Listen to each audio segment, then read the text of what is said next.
बिना फ्राई किए सिर्फ 4 टेबलस्पून ऑयल में ना मैं ये पोहा चिवड़ा हमेशा बनाती हूँ। ये बहुत हेल्दी है, इसीलिए मैं और मेरे हस्बैंड इसे एंजॉय करते हैं चाय के साथ गिल्ट फ्री। सबसे पहले हमें कढ़ाई में डालेंगे पोहा और हम इसे ड्राई रोस्ट करेंगे। जी हाँ, हम इसमें घी या तेल बिल्कुल भी नहीं डालेंगे। आप इसे मीडियम से लो हीट पे 5 से 6 मिनट तक भुनें। अगर मैं आपको दिखाऊं, मैंने इस रेसिपी के लिए पतला वाला पोहा लिया है। अगर आप देखें, ये अभी फ्लैट है, बट जैसे जैसे ये रोस्ट होता जाएगा ये सिकुड़ के थोड़ा छोटा हो जाएगा। तो बस आप इसे 5 से 6 मिनट तक हल्के हाथ से भुनें। मैं आपको एक टिप दूंगी, आप इस तरह से 2 स्पून की हेल्प से अगर इसे रोस्ट करेंगे तो आपके लिए बहुत आसानी होगी और ये टूटेगा भी नहीं। तो बस इसी तरह से आप इसे रोस्ट करें। यहाँ आप देखें 5 से 6 मिनट बाद पोहा अभी आपका सिकुड़ के बहुत छोटा हो गया है, तो ये साइन है कि पोहा परफेक्टली रोस्टेड है। और अगर आप इसे अपने हाथों के बीच में इस तरह से प्रेस करेंगे तो ये इजीली क्रश हो जाएगा। तो पोहा को अब हम निकाल देंगे साइड में और उसी कढ़ाई में हम डालेंगे 4 टेबलस्पून ऑयल।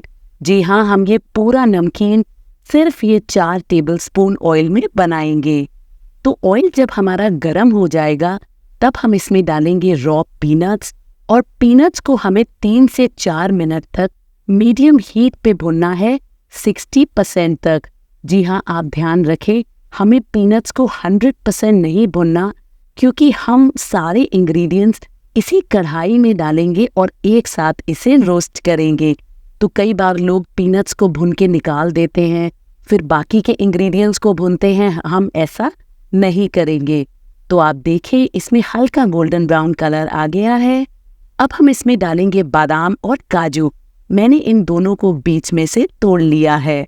आप इसे भी 1 से 2 मिनट तक भुनें। आप इस रेसिपी को कहाँ से देख रहे हैं मुझे लिखकर ज़रूर बताएं। तो यहाँ मैंने बादाम काजू को एक साथ इसलिए डाला है क्योंकि ये जल्दी भुन जाते हैं, और मैंने पीनट्स को सबसे पहले डाला है क्योंकि वो भुनने में सबसे ज़्यादा टाइम लेता है। तो इस तरह से हम बैलेंस करते हुए सारे इंग्रेडिएंट्स को एक ही पॉट में डाल के भुनेंगे। तो यहाँ आप देखें, काजू और बादाम में भी हल्का गोल्डन ब्राउन कलर आया है। इसे भी हमें कम्प्लीटली इस पॉइंट पे नहीं भुनना। अब मैं इसमें डालूंगी रोस्टेड चना दाल और इसको भी हम 1 मिनट तक रोस्ट करेंगे। तो ये स्टेप मुझे बहुत आसान लगता है। जैसे मैंने आपको कहा, कई लोग पीनट्स को अलग से भूनते हैं, चना दाल को अलग से भूनते हैं, ड्राई फ्रूट्स को अलग से भूनते हैं। मुझे उसमें थोड़ी ज़्यादा मेहनत लगती है, तो मैं इस तरह से बनाना पसंद करती हूँ। तो यहाँ आप देखें, इसको भी मैंने 1 मिनट तक भून लिया है। तो अब इन इंग्रेडिएंट्स को हम कर देंगे साइड में, और यहाँ मैंने डाला है ड्राइड कोकोनट। इसको आप पतला पतला काटें और इसे भी आप 2 मिनट तक भुनें। आप देखें, इसमें हल्का गोल्डन ब्राउन कलर आ जाएगा। यहाँ आप देखें, नारियल भी हमारे परफेक्टली हो गए हैं, ऐसा ही हमें चाहिए। तो इसको भी अब हम कर देंगे साइड में, और इसमें अब मैं डालूंगी ढेर सारे करी पत्ता और हरी मिर्च। इसको भी आप डाल के 1 मिनट तक भुनें। करी पत्ता इसमें बहुत ही बढ़िया टेस्ट देता है, तो मैं आपको ज़रूर रिकमेंड करूंगी आप इसमें ऐड करें। तो आप देखिए, 1 मिनट तक मैंने इसे भून लिया है और इसका मॉइस्चर निकल गया है। अब आप सारे इंग्रेडिएंट्स को अच्छे से मिक्स करें और 2 मिनट तक इसे और रोस्ट करें। आप इसमें अपनी पसंद के कोई भी नट्स या सीड डाल सकते हैं। तो यहाँ देखिए, 2 मिनट बाद हमारे सारे इंग्रेडिएंट्स परफेक्टली रोस्ट हो गए हैं।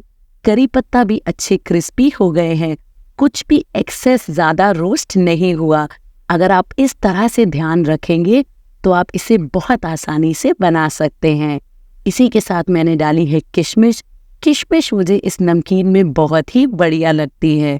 तो बस इसे भी आप 1 मिनट तक रोस्ट करें। अब हम इसमें डालेंगे ड्राइड स्पाइसेस। सबसे पहले डालेंगे हल्दी powder, Kashmiri red chilli powder, chaat masala, अमचूर पाउडर, काला नमक, रेगुलर नमक और उसी के साथ पिसी हुई चीनी। अब आप इन सबको अच्छे से मिक्स करें। तो चीनी इस नमकीन को मीठा नहीं करेगी, इसमें एक मज़ेदार खट्टा मीठा टेस्ट ऐड करेगी। तो अमचूर और चाट मसाले की वजह से चटपटापन और चीनी की वजह से हल्की सी मिठास आएगी। आप इन सारे मसालों को डालें, आई प्रॉमिस आपको ये बहुत पसंद आएंगे। तो इसे भी अब आप 1 मिनट तक रोस्ट करें। तो यहाँ आप देखें, मैंने इनको मसालों के साथ 1 मिनट तक भून लिया है। अब हम इसमें डालेंगे हमारा रोस्टेड पोहा, और आपको ध्यान रखना है आप इसको स्पून की हेल्प से बहुत हल्के हाथ से मिलाएं, क्योंकि पोहा इस पॉइंट पे हमारा बहुत क्रिस्पी है। तो जैसे जैसे आप इसे मिक्स करते जाएंगे, पूरे पोहे में मसाले चिपक जाएंगे और एक येलो इवन कलर उस पे आ जाएगा। तो यहाँ आप देखें, इवनली इसमें येलो कलर आ गया है और हमारा खट्टा मीठा नो फ्राई पोहा चिवड़ा बनके तैयार है, वो भी सिर्फ 4 टेबलस्पून ऑयल में। आप इसे कंप्लीटली ठंडा करें और 2 महीने तक एयरटाइट कंटेनर में स्टोर कर सकते हैं। अगर आपको आज की मेरी ये रेसिपी पसंद आई है तो आपको हेल्दी ओट्स नमकीन भी बहुत पसंद आएंगे। उसका लिंक भी मैं यहाँ दूंगी, आप वो भी ज़रूर चेक करें।